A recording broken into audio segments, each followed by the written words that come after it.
Film dibuka dengan memperlihatkan Akira Tendo yang bersemangat memulai hari pertamanya bekerja. Sudah lama Akira mendambakan pekerjaan di perusahaan Master Shot yang bergerak di bidang periklanan televisi. Tentu saja karena reputasi perusahaan itu cukup baik dan gajinya juga terbilang tinggi.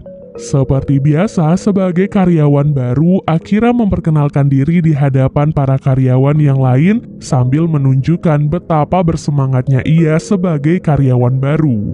Ini adalah Bapak Kosugi yang merupakan ketua atau atasan Akira. Dan wanita ini adalah Oh Tori, seorang produser yang ramah pada Akira dan sudah disukai oleh Akira sejak hari pertama bekerja.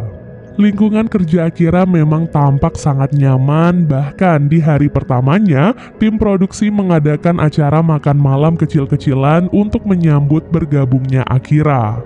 Namun siapa sangka, ekspektasi Akira dipatahkan begitu saja saat mengetahui sisi gelap perusahaan Master Shot. Para karyawan dituntut untuk bekerja lembur tanpa istirahat, bahkan selama 2 hari Akira bekerja tanpa pulang ke rumahnya. Belum lagi masalah senioritas, di mana karyawan baru seperti Akira akan dijadikan sebagai babu dan dituntut menyelesaikan pekerjaan dari para seniornya.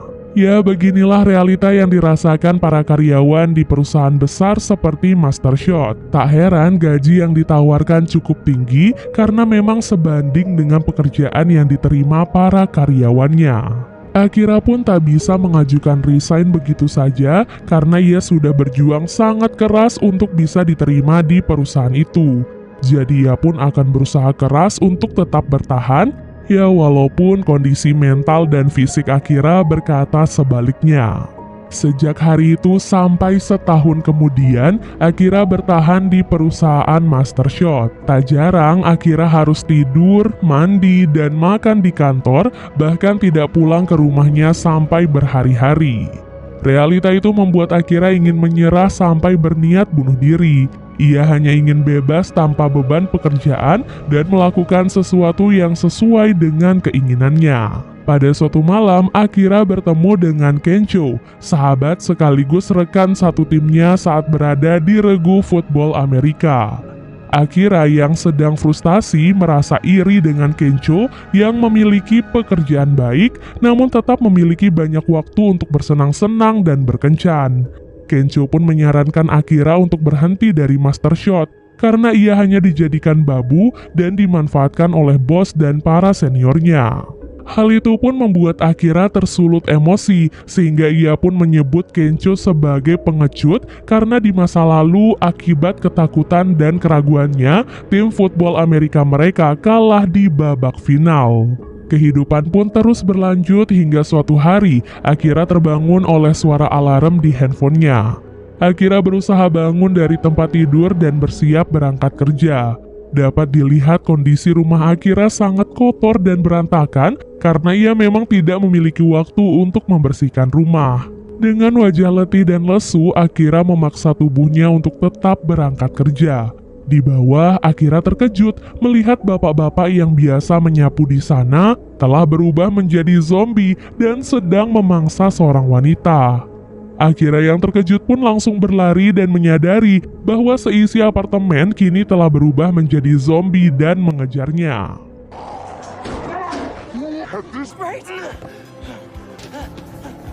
Kabur ke rooftop dan menghindari para zombie, Akira pun mulai menyadari sesuatu. Wabah zombie ini memang berbahaya dan menakutkan, namun setidaknya Akira sekarang tidak perlu bekerja dan bisa melakukan apapun yang ia inginkan. Tak disangka, Akira melihat sisi positif dari kemunculan wabah zombie. Karena menurutnya, dunia realita perusahaan jauh lebih menyeramkan daripada wabah tersebut. Orang pertama yang Akira hubungi adalah Oh Tori. Tak disangka Oh Tori ternyata masih selamat dan sekarang ia sedang terjebak di sebuah hotel. Dengan bersemangat, Akira pun pergi menuju hotel itu demi menyelamatkan wanita yang ia sukai sejak lama. Saat akan turun ke bawah, Akira melihat sepasang suami istri di mana sang istri tengah hamil dan mereka terjebak di dalam apartemen itu. Akira pun menawarkan bantuan pada suami istri tersebut dan berjanji akan kembali membawakan mie instan dan buah untuk mereka berdua. Dengan bersemangat, Akira pun mengayuh sepedanya dan mulai melewati para zombie yang ada di jalanan. Singkat cerita, Akira pun akhirnya sampai di tempat Otori. Di dalam hotel itu, ia menemukan Otori yang sedang ketakutan, namun di sana Otori tidak sendiri, melainkan sedang bersama bos perusahaan Master Shot yang sudah menjadi zombie. Akira pun berusaha melindungi Otori dari zombie itu dengan memanfaatkan pengalamannya sebagai pemain football Amerika. Setelah berhasil mengalahkan zombie tersebut, Otori tiba-tiba berubah menjadi zombie karena sebelumnya ia sempat tergigit oleh zombie Pak Bos. Dengan terpaksa, Akira pun pergi meninggalkan Otori, namun sebelum itu ia sempat menyatakan perasaannya yang sudah lama ia pendam. Meskipun sempat merasa sedih dan kecewa, namun Akira tak ingin menghabiskan sisa hidupnya dengan sia-sia. Sehingga ia pun membuat 100 bucket list atau 100 keinginan yang ingin ia wujudkan sebelum berubah menjadi zombie. Dengan adanya bucket list itu, Akira semakin bersemangat menjalani kehidupan yang sudah ia impikan sejak lama. Mulai dari membersihkan kamar, membeli makanan tanpa melihat harga, mengecat rambut, membuat gambar dirinya di kaca gedung, sampai menyalakan petasan. Pokoknya semua ia lakukan dengan bahagia meskipun ia sering dikejar-kejar oleh zombie. Di hari kelima, Akira pergi ke minimarket terdekat karena kehabisan bumbu dapur. Di minimarket itu, Akira bertemu dengan seorang wanita yang masih selamat yang bernama Shizuka. Berbeda dengan Akira, Shizuka berusaha bertahan hidup dengan susah payah berbekal alat-alat perlindungan yang ia miliki. Dari Shizuka, Akira juga baru mengetahui bahwa para zombie itu sensitif terhadap suara. Shizuka merasa kesal karena Akira berusaha menyelamatkan seseorang yang tidak ia kenal dan hal itu malah membahayakan dirinya sendiri. Seharusnya di situasi seperti ini, Akira harus bisa menghindari resiko dan yang paling terpenting, ia harus mengutamakan dirinya sendiri dibandingkan orang lain. Karena hal itu, Shizuka pun memilih untuk pergi, karena menurutnya bergabung dengan orang seperti Akira hanya akan menyusahkannya saja. Di rumah, Akira tiba-tiba teringat pada Kencho. Karena di pertemuan terakhir mereka sempat bertengkar, Akira pun berniat mencari Kencho untuk meminta maaf. Setelah dihubungi, Kencho ternyata masih hidup dan sekarang sedang terjebak di dalam hotel cinta. Dengan menggunakan setelan football Amerika dan sebuah sepeda motor yang ia dapatkan, Akira berangkat menuju hotel cinta dan melewati segerombolan zombie yang menghadangnya. Untuk memancing perhatian para zombie, Akira sengaja menyalakan musik dengan sangat keras sehingga ia pun bisa melewati para zombie itu dengan lebih mudah.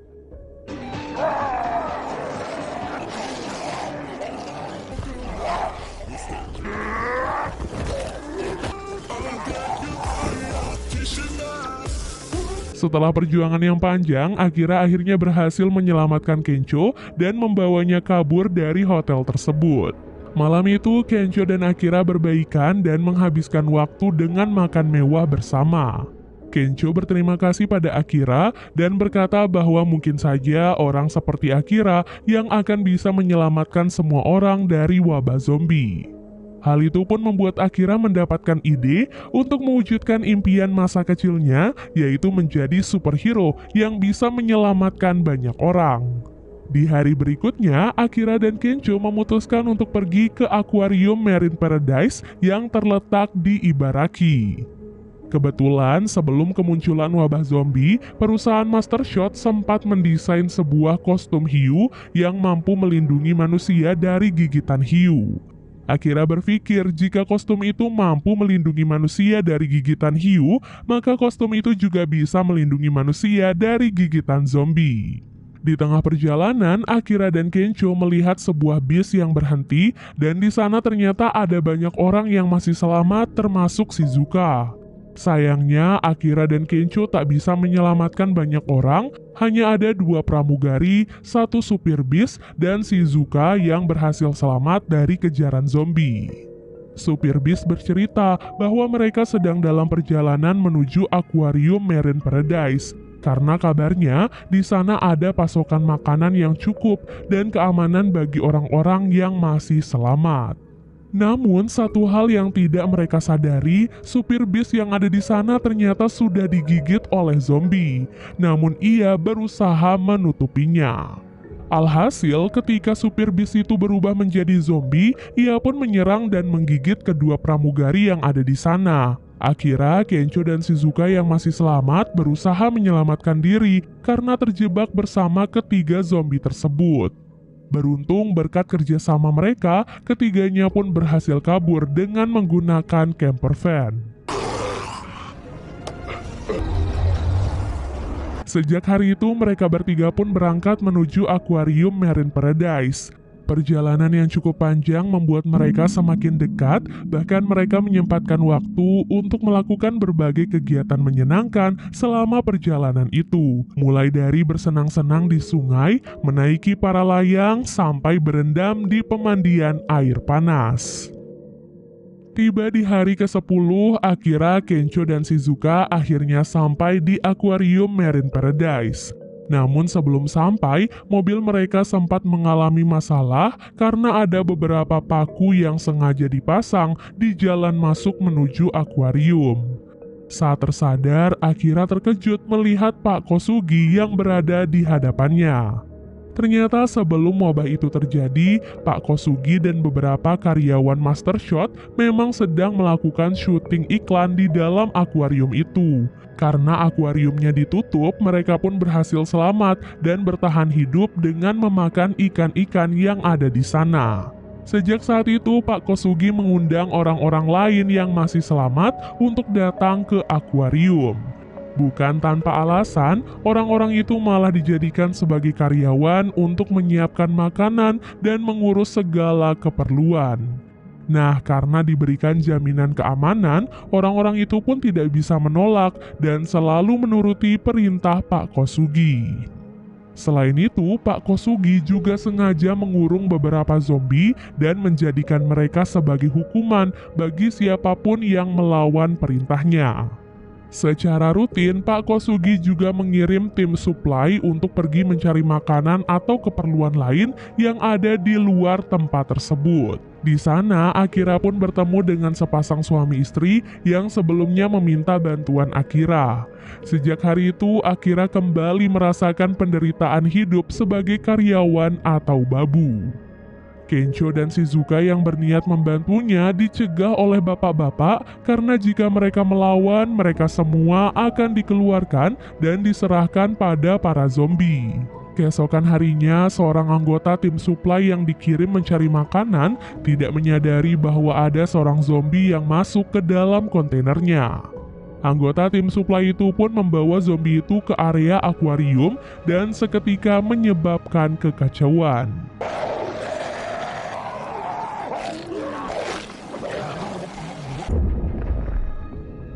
Di waktu yang sama, Kencho dan Shizuka mengajak Akira untuk kabur dari tempat itu.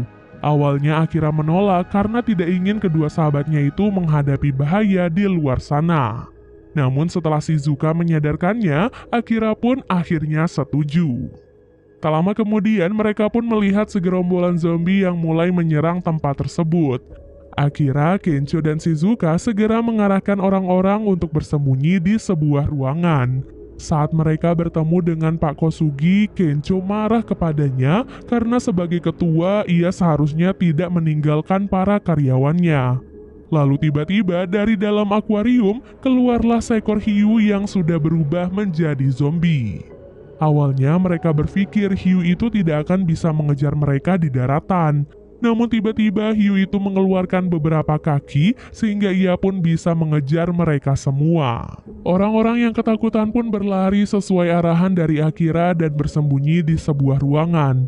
Saat Akira menyadari Pak Kosugi masih terjebak di luar, ia pun memutuskan untuk keluar dan menyelamatkan Pak Kosugi. Sebelum keluar, Kencho menyuruh Kosugi untuk memakai kostum pelindung gigitan hiu agar ia tidak terluka jika digigit oleh hiu atau zombie. Bak superhero di film-film, Akira pun menunjukkan kemampuannya dalam menyelamatkan Pak Kosugi dari hiu tersebut. Karena hiu itu sangatlah kuat, Akira sempat merasa kewalahan, sementara Pak Kosugi malah kabur dan menyelamatkan dirinya sendiri. Untungnya, Akira mendapatkan bantuan dari Kencho. Akira pun segera pergi dari tempat itu dan ia menemukan Pak Kosugi sedang dikepung oleh beberapa zombie. Berkat kostum yang ia pakai, Akira tidak terluka meskipun ia digigit oleh beberapa zombie sekaligus. Sementara di waktu yang sama, Kencho juga berhasil melarikan diri dari hiu itu dan menjebaknya di sebuah tembok yang berlubang. Lalu tiba-tiba Shizuka datang membawa 2 pengeras suara yang lantas ia gunakan untuk menarik perhatian para zombie dan membuat mereka terjatuh ke dalam akuarium. Baru saja menikmati kemenangan, hiu itu kembali terbebas dan menyerang Pak Kosugi. Shizuka pun mendapatkan ide untuk mengalahkan hiu itu dengan memberikan sengatan listrik pada titik kelemahan hiu yang terletak di kepalanya. Kencho pun mengambil tanggung jawab untuk melemparkan baterai kepada Akira, agar Akira bisa memukul kepala hiu itu dengan baterai tersebut. Momen ini pun mengingatkan Akira dan Kencho pada kekalahan tim mereka yang diakibatkan karena keraguan Kencho saat melemparkan bola. Akira pun berusaha meyakinkan Kencho sehingga ia pun berhasil mengalahkan rasa takut dan keraguannya. Dan berkat kerjasama mereka, Akira pun berhasil menyetrum hiu tersebut.